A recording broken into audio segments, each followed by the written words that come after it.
Forex stands for foreign exchange, it's a short name of foreign exchange.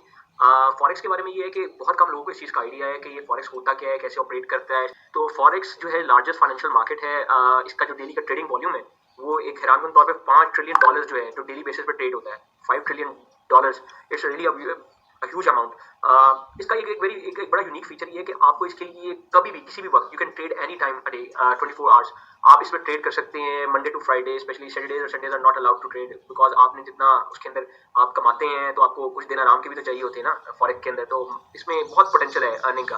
तो 2 दिन आप relax करते हैं उसको, आपने कि कैसे आपने उसको स्पेंड करना है। You know better than this कि वो मैं आपको नहीं बता सकता, पर ये आपको पता होगा कि आप कैसे इसको यूज कर सकते हैं। तो नेक्स्ट ये है कि जी व्हाट फॉरेक्स के बारे में हम आपको थोड़ा सा और बताते हैं कि ये जो है 1995 में मार्केट थी, तो इससे ये तो 1970s में मार्केट बनी है, पर 1995 तक जो है ना ये जो बड़े बड़े इन्वेस्टर्स हैं वो इसमें ट्रेड कर सकते हैं। यानी कि आप कह सकते हैं बड़े बैंक्स हैं, म्यूचुअल फंड्स हैं, लार्ज इन्वेस्टर्स हैं, बट छोटे public were not allowed to trade at that time, because they think कि पब्लिक का इतना पोर्शन नहीं होगा। But now they can realise कि अब जो पब्लिक के पोर्शन है इसके अंदर फॉरेक्स मार्केट के अंदर वो बहुत ह्यूज है, बहुत ह्यूज मार्केट में पोर्शन है।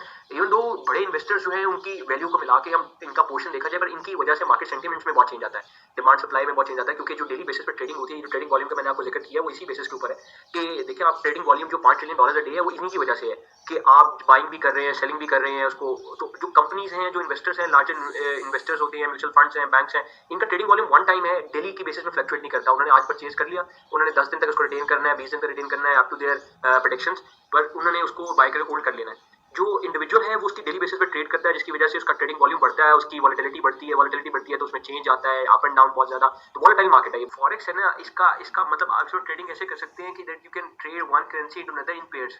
इसकी एक एग्जांपल मैं आपको आगे चल के मैं एग्जांपल देता हूँ कि आप कैसे कर सकते हैं। एग्जांपल ये है कि लेट्स से आज आपके पास ₹1 है, आप उसको डॉलर में कन्वर्ट कर सकते हैं। You can not convert ₹1 into a dollar, because $1 की वैल्यू ही पाक रुपी में, पाकिस्तान में हम बात कर लेते हैं पाकिस्तान की, तो पाकिस्तान में $1 की वैल्यू ₹161 है। इसी तरह एक $100, तो आप ये नहीं कर सकते कि आप लेट से ₹50 का $1 खरीद लें, वो नहीं हो सकता, पॉसिबल नहीं है। क्योंकि देखिए यही जो मार्केट है ना, ये चीज़ों आइडेंटिफाई करती है एक्सचेंज रेट कोई दुनिया के।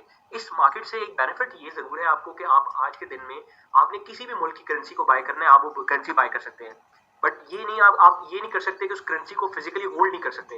अच्छा, अब उसके ये केस है कि जी लेट से आप कहते हैं कि मैं $100 बाय कर लेता हूँ 161 पर डॉलर पे, तो आपको 16,100। अब आप वेट करते हैं कि मेरे पास ये से एक $100 मेरे अकाउंट में पड़ा हुआ है, मैं इसको वेट करता हूँ कि ये कैसे ऊपर नीचे इसका ट्रेड होता है। अब आप ये करते हैं कि जी हम वेट करते हैं कि मार्केट सेंटिमेंट्स किधर जाते हैं, डिमांड सप्लाई का इम्पैक्ट क्या आता है, करेंसी स्ट्रांग होती है, करेंसी वीक होती है। लेट से वो करेंसी वीक हो गई है, वो करेंसी वीक हो गई है क्योंकि 2-3 सेंटिमेंट्स हो सकते हैं, मतलब फैक्टर्स तो बहुत ज्यादा है, पर उसमें एक मेजर होता है कि जी जो उस कंट्री की इकोनॉमिक स्टेबिलिटी है वो वीक है, पॉलिटिकल इंस्टेबिलिटी है, मतलब कंट्री की जो ग्रोथ है वो बहुत वीक है, उनकी अपनी इकोनॉमिक ग्रोथ बहुत वीक है, तो उसकी वजह से उनकी डॉलर की प्राइस, उनकी करेंसी की प्राइस जो है ना वो डिक्रीज होती है। तो इसी तरह वो उसका इम्पैक्ट आपकी फॉरेन एक्सचेंज मार्केट में भी आएगा।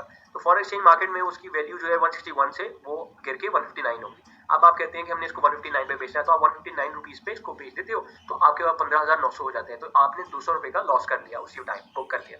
इसी तरीके से आप वेट करते हो, तो अगर लेट से उसकी वैल्यू 161 से 163 तक ऊपर जाती है, तो आप उसको सेल करते हो, तो you will get ₹16,300, and the difference between your cost and selling price is your profit, which is ₹200 at this time in an example.